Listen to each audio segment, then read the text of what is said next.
Hello, I'm Tommy Moore from the Bartitsu Lab, and I wanted to share with you something I'm working on for the new Bartitsu Lab curriculum, and that is being able to operate proficiently across all levels of damage and weaponization. And for that, being able to flow between different ranges and types of combat, primary, tertiary, secondary weapons, incidental weapons, and unarmed.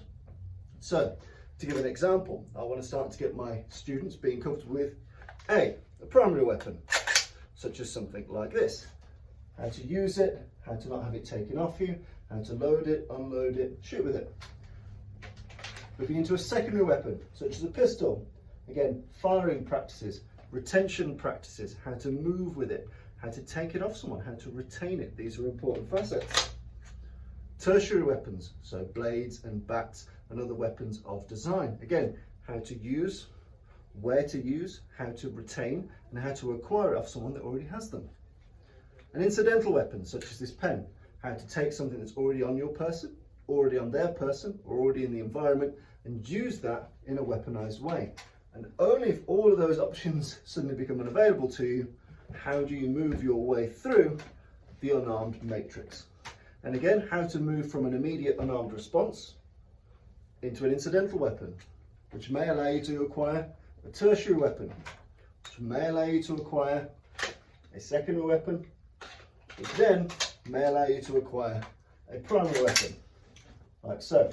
So being able to scale up those levels of violence and down those levels of violence and move across ranged firearms, long bladed, short bladed, long bludgeon, short bludgeon, and all the different types of weapon archetypes, including flexible, for instance. These are things that are going to be very, very important to the Bartitsu Lab moving forward. And each of these things obviously have different levels of prioritization. Yep. So living in the UK, how often are you going to come across a primary weapon? Very rarely, but soon as you take that holiday to Egypt, to the US, to many places around the world, suddenly the propensity to find yourself in a place where things like this are is much, much higher. With the second weapon, we're seeing in places like London, Birmingham, Manchester, Glasgow, people are getting their hands on a lot more pistols, firearms. So again, these are things where these are increasing in our environment, and in other environments around the world are very, very prolific.